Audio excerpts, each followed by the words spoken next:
Bom, e da onde que saiu nessa ideia um professor de educação física querendo falar de espiritualidade agora? Que coisa é essa, né? Uhum.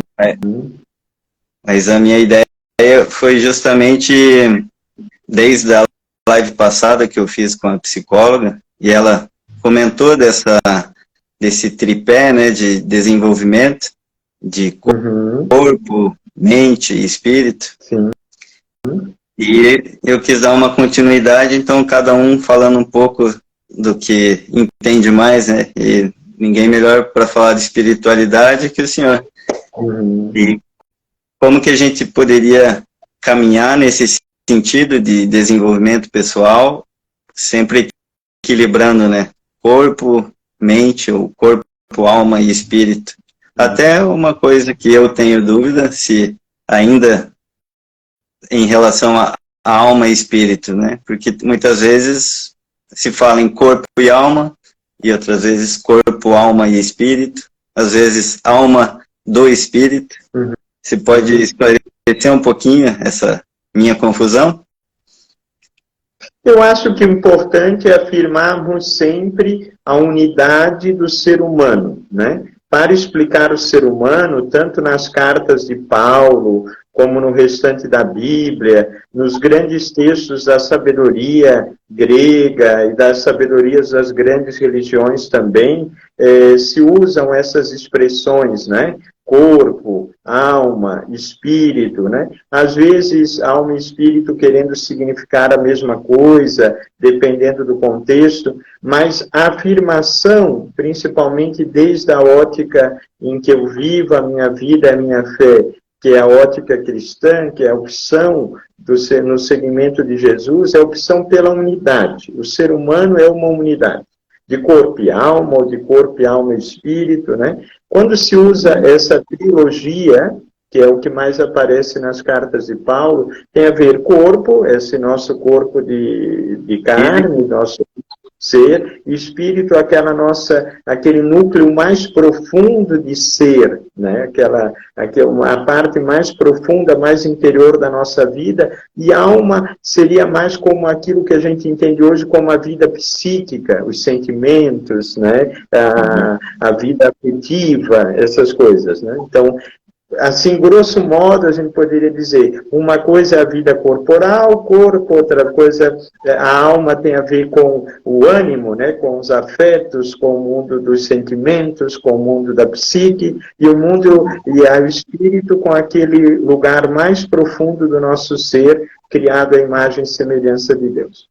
Grosso modo, eu acho que é isso. Mas o que nós temos que afirmar sempre é a unidade radical da pessoa humana. Porque se uma espiritualidade, né, qualquer uma, que não levar a uma unidade, ela não é saudável, né? Exatamente. Eu demorei bastante tempo para entender isso, até porque para mim a vida era só corpo. E muito da minha vivência com o pessoal ao redor também era só como pessoal de educação física, né? Então, corpo é alimentação, sono e treinamento. Mas tem outros aspectos aí que a gente acabou de falar, de alma e de espírito, que influenciam muito, né? Nessa vida mesmo, nessa parte física também. E que se atrelar muito ao corpo e deixando de lado as outras, a gente acaba até criando problemas justamente nessa parte que a gente está querendo tanto desenvolver, que é o corpo. E você concorda que isso é uma espécie, assim, não sei se de epidemia, que tem muito isso, de muita preocupação com o corpo e menos com as outras áreas de alma, de espírito? Eu diria um pouco diferente, Guto, a minha ideia, a minha impressão, ou aquilo que eu estudo, aquilo que eu vejo as pessoas especialistas pesquisarem, ensinarem, é o seguinte: o que se passa é que nós não prestamos bem a atenção à totalidade do corpo, né? Nietzsche, o filósofo famoso, ele dizia assim, ó, o teu corpo tem mais razões do que a tua melhor sabedoria. O teu corpo tem mais razões do que a tua melhor sabedoria.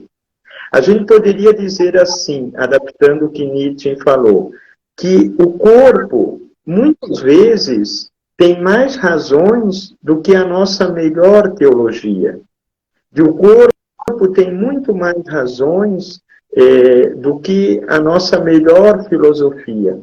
Mas o corpo, entendido no seu todo e com os sentidos bem ativados. Porque o corpo é o lugar dos sentidos. É o lugar do olhar, é o lugar do escutar, é o lugar do sentir, do tato, é o lugar do cheirar, né? É o lugar do gosto, o lugar do paladar. E essas janelas do corpo, que são os sentidos, elas são as janelas que nos permitem entrar na vida interior. E vida interior seria um melhor sinônimo para a gente falar do que é vida espiritual. Né? Então, respondendo à sua questão, eu penso que o problema não é o cuidado do corpo. O problema é o cuidado apenas exterior do corpo. Né? Nós não existimos fora do corpo, não é que nós tenhamos corpo, nós somos corpo. Então, o corpo é o lugar da espiritualidade também. O corpo é o lugar de Deus. Eu concordo muito com Nietzsche, quando Nietzsche diz que o nosso corpo tem mais razões, né, do que a nossa filosofia. Você é professor de educação física, atende as pessoas, né? Então, o seu material de trabalho é o corpo das pessoas. Mas, quando você está lidando ali com esses corpos, você tem acesso também a muito da alma daquelas pessoas, do estado dos sentimentos que elas estão, da espiritualidade que elas estão. E eu penso que o que tu percebes dessa epidemia que tu fala é que, às vezes, há uma preocupação exagerada só com o aspecto exterior do corpo. Sim, e não com as janelas deste corpo que nos permitem vislumbrar o mistério que habita em cada pessoa, o mistério da espiritualidade. Sim, acho que foi um bom ponto de vista, uma forma de explicar bem melhor. Mas quando eu digo corpo, não só a aparência, né? Mas também as coisas como dinheiro, como poder, as coisas que a gente diz que é mundanas, né? Acredito que a preocupação sempre é muito grande para esse lado, pelo prazer e tal. E aí, por isso também deixando de prestar atenção nessa vida, nesse eu interior que você falou, né? Isso. Tem uma palavrinha que se usa muito na espiritualidade, até como sinônimo dela, que é a palavra mística, né? E o original da palavra, a origem da palavra mística, a raiz dela, quer dizer fechar os olhos. Fechar os olhos para quê? Fechar os olhos para ver dentro. Para ver que, para além desse universo maravilhoso fora, existe também todo o universo dentro de nós, a ser explorado, a ser descoberto, a ser contemplado, a ser usufruído, né? Se eu não fecho os olhos, se eu não tenho mística, eu não consigo perceber a grandeza, a riqueza, a importância da vida interior. E sem vida interior, daí nós só nos preocupamos da pele para fora mesmo, né? O importante é que o corpo esteja bem definido, o importante é que a roupa seja da moda, o importante é que o carro seja o mais potente, que o título da faculdade seja o mais pomposo, que as viagens sejam as mais exóticas, que os restaurantes sejam mais badalados, que a bebida seja aquela que me energiza mais. Tudo isso que são coisas boas, se bem usadas, com justa medida, etc., mas tomam uma medida exagerada se falta outro lado, que é o lado da vida interior, do encontro consigo mesmo, do encontro com os outros no amor, do encontro com Deus. É esse universo que falta explorar, né? Porque pode acontecer que o homem vá à Lua, mas não chega ao seu coração, né? Pode acontecer. Acho que muito, muito comum. Isso seria um grande fracasso, né? O que o senhor falou?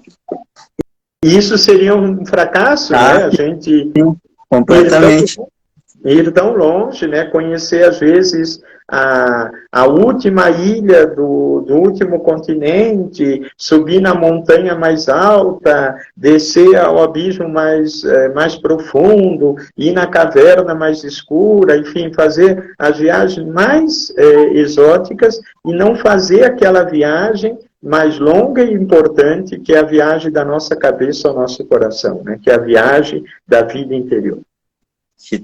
Acho que essa é a que mais traz benefício, mais mudança, né? Sim, de forma prática mesmo. Porque quando eu me conheço, eu conheço Deus, né? Então, Santo Agostinho já dizia, né? Tarde te amei, beleza infinita. Eu te procurava longe de mim, mas na verdade tu estavas dentro de mim, mais íntimo de mim do que eu mesmo, né?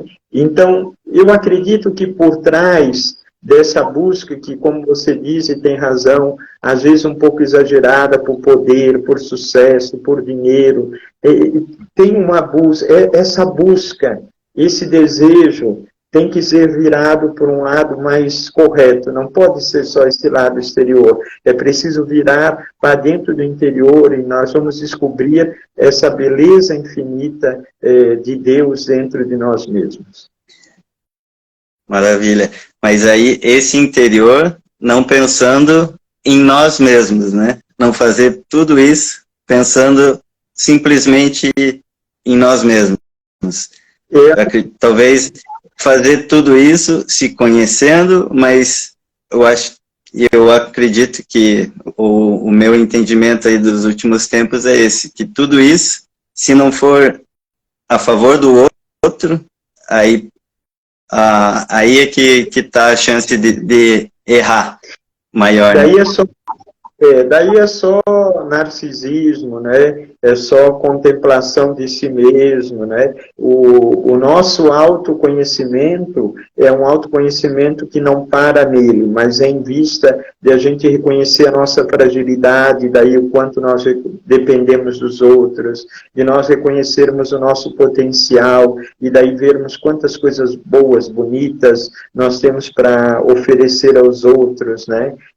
No fundo, a espiritualidade faz com que a gente se descubra filho ou filha de Deus, irmãos e irmãs uns dos outros, né?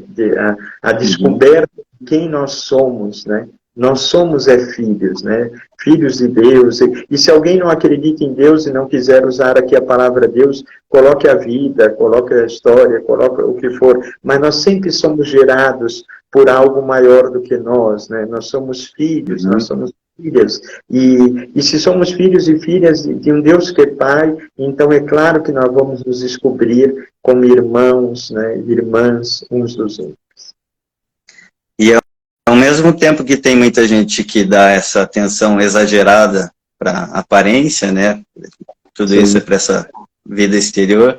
Tem muita gente que acaba enfatizando tanto a vida interior que acaba deixando de cuidar desse corpo físico também. Tem o lado oposto também, né? E talvez isso vá acontecendo ao longo da nossa vida cada vez mais. É isso mesmo? Sim, eu acho que temos muitas espiritualidades que não são saudáveis, né?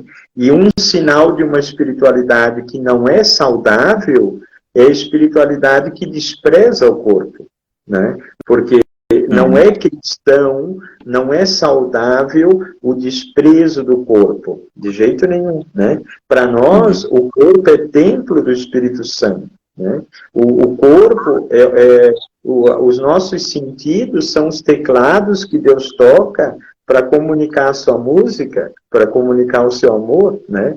Nós não existimos fora do corpo, né? Por cristão, para cristão principalmente, essa é uma ideia totalmente deturpada, né? Não é à toa que saúde e salvação vem da mesma palavra latina, da palavra salus, né? Salus significa ao mesmo tempo salvação, que é um conceito teológico, né? Espiritual, mas significa também saúde, que é um conceito corporal, né? Saúde e salvação andam juntos até na raiz da palavra, né? Até na raiz da palavra. Por isso que uma religião saudável tem vários pontos em comum com as atitudes, as práticas de cuidado do corpo, não é verdade? Por exemplo, se alguém é bem preocupado com o seu corpo, vai cuidar de ter uma vida austera, uma alimentação frugal, uma vida austera, vai cuidar dos exercícios, vai cuidar do seu sono. E essas disciplinas têm tudo a ver com a vida espiritual, né?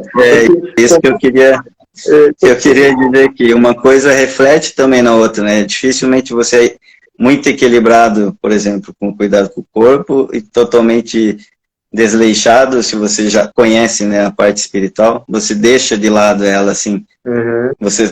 Uma vez que você conheceu, você passa a tentar equilibrar também. Claro, você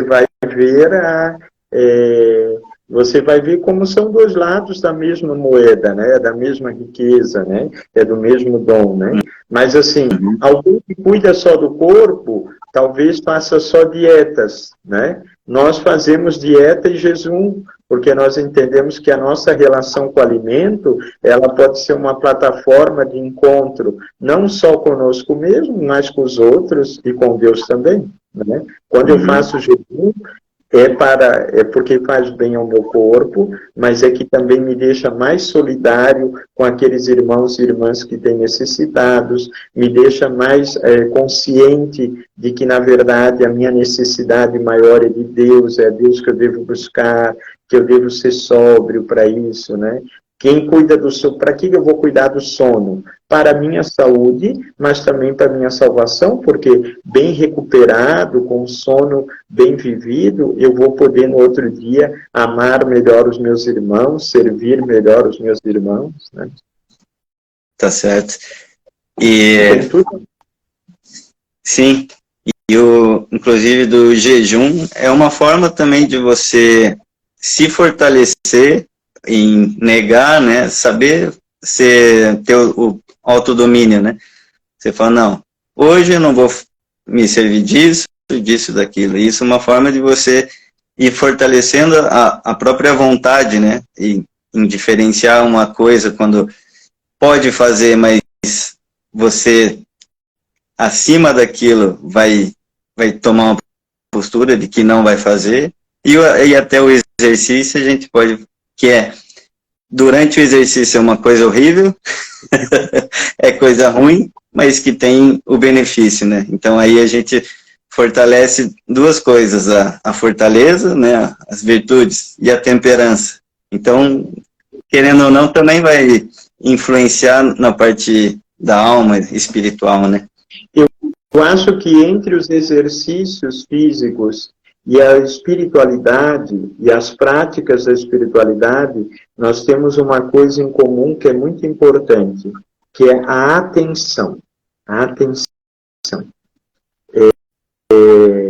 Você, quando está acompanhando um aluno, uma aluna que está fazendo exercícios, eu tenho certeza que uma das coisas que você mais gosta de encontrar nos seus alunos é que eles estejam fazendo aquilo com atenção. Não é a primeira coisa que eu tento ensinar.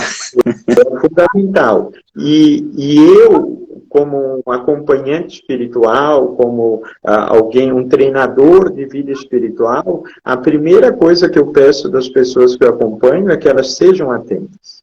Porque do mesmo jeito que não te interessa o número, a quantidade de horas que uma pessoa faz de exercício, mas o quanto de consciência, de atenção ela coloca no exercício que faz, para mim também o mais importante não é o tempo que a pessoa passa rezando, mas a atenção com que ela reza no tempo que reza.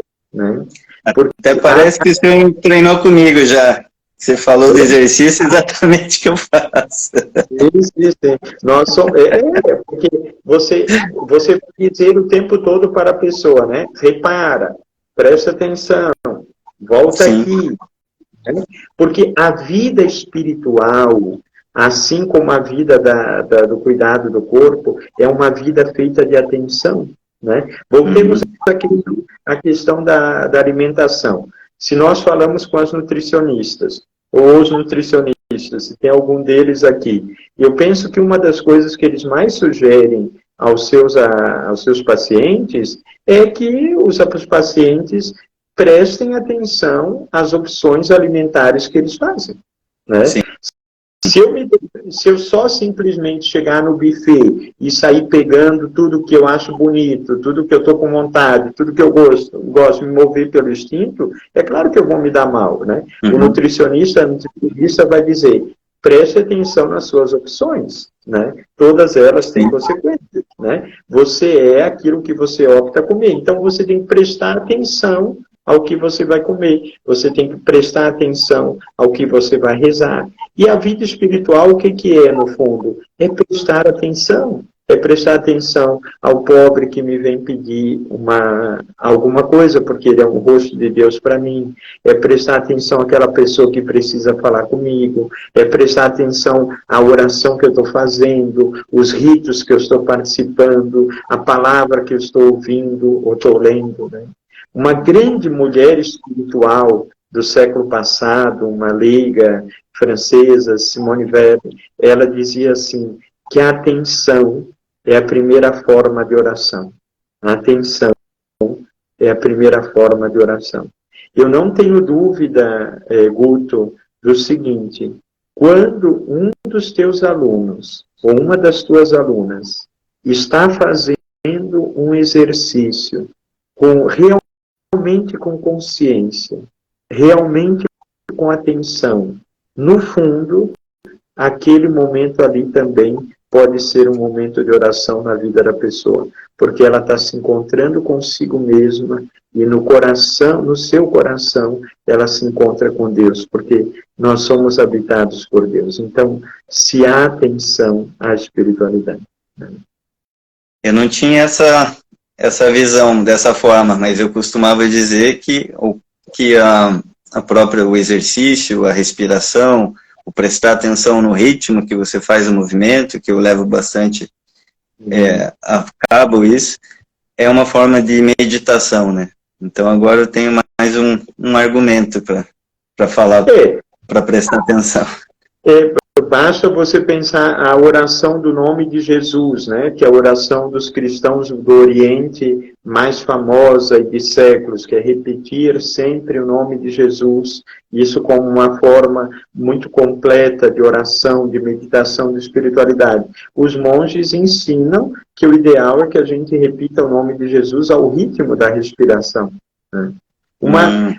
No livro do Gênesis, que em forma teológica, mística, poética, conta o surgimento do ser humano, do homem e da mulher sobre a terra, está escrito, o homem e a mulher foram feitos de barro, e Deus soprou o Espírito, né? Soprando as narinas. Né?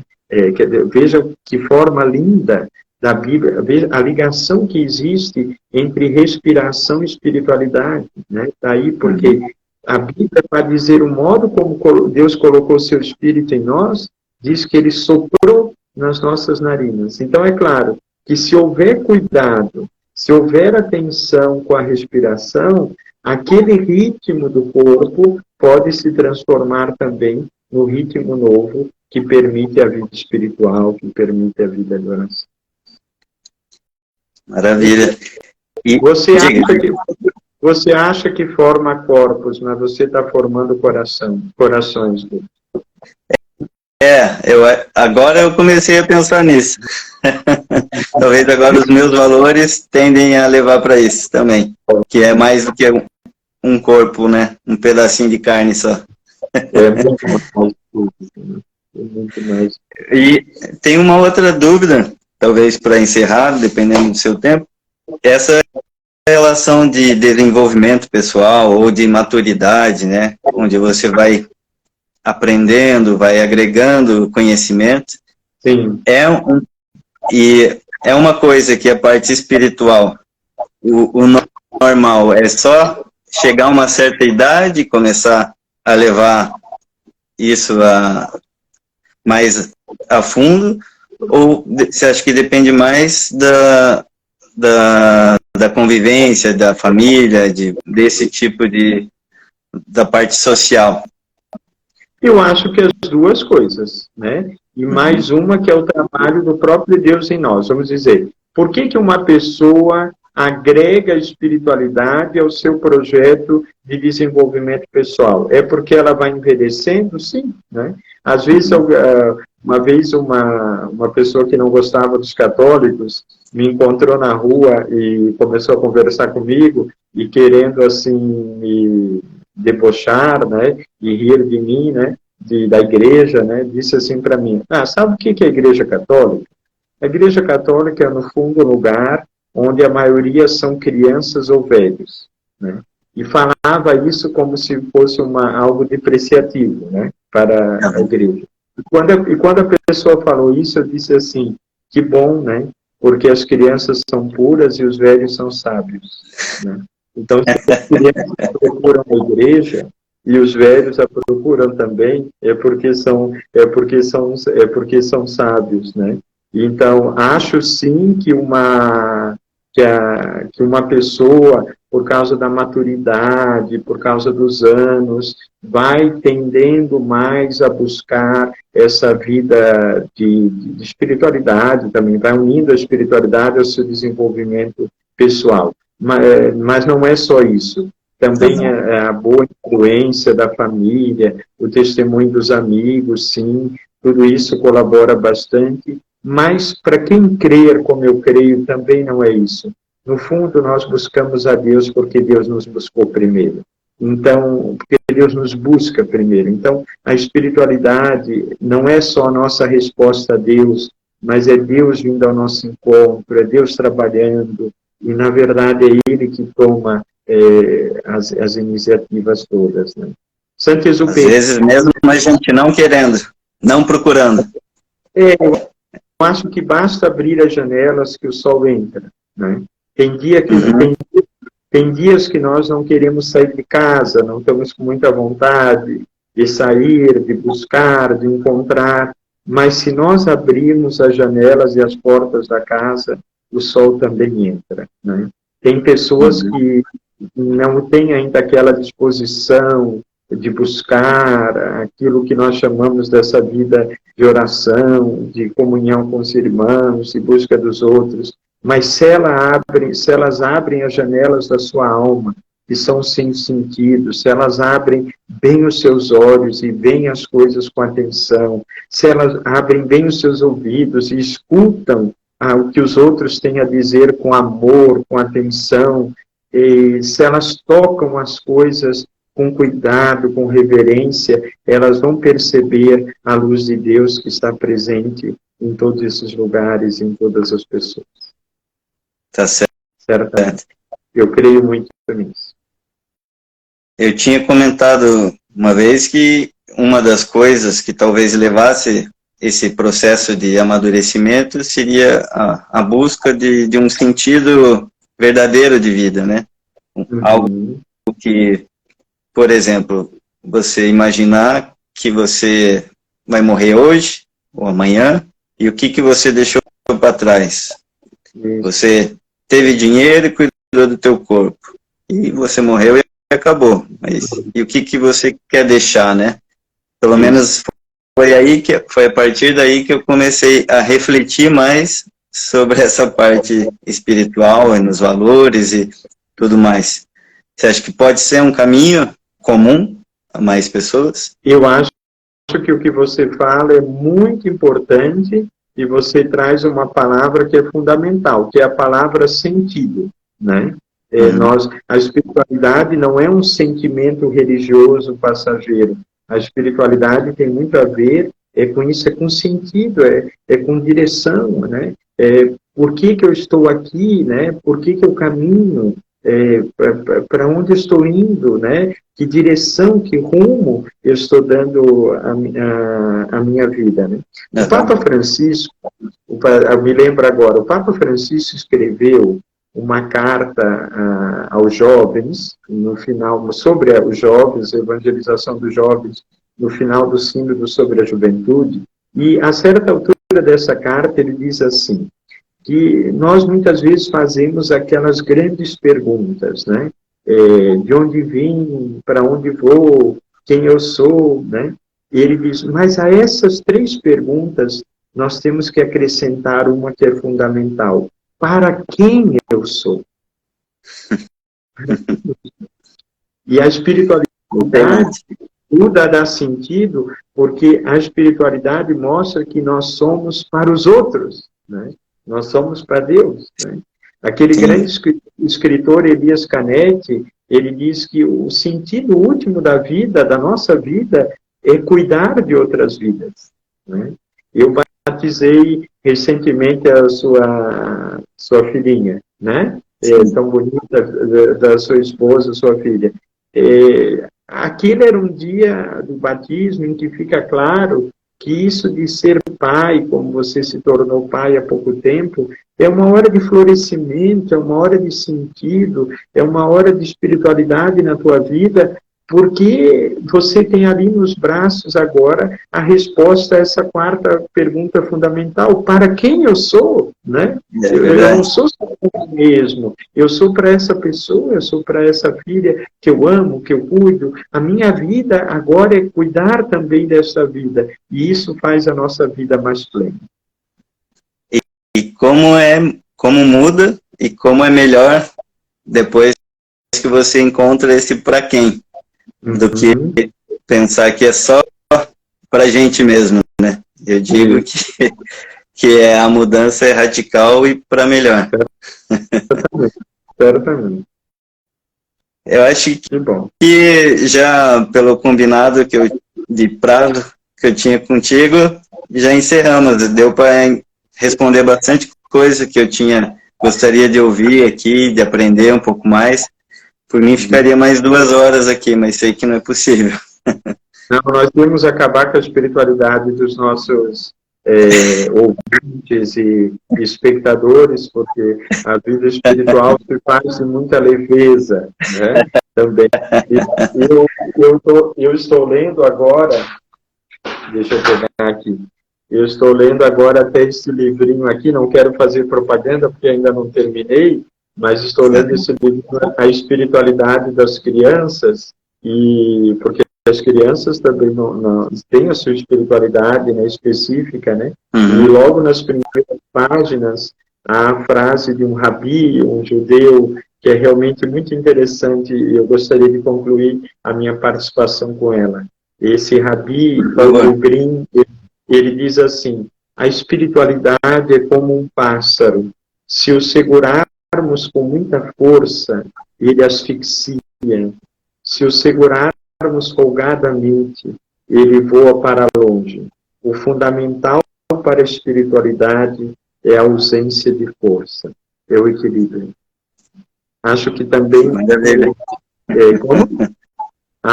Cabe bem. Acho que no método educativo que você propõe para o cuidado corporal aparece muito isso também, né, Guto? Que o fundamental é não exagerar em nada, né? Nem asfixiar, nem folgar demais, né? Mas é esse equilíbrio de que tantas vezes você fala e eu, como seu pároco, sou testemunha de que você procura viver.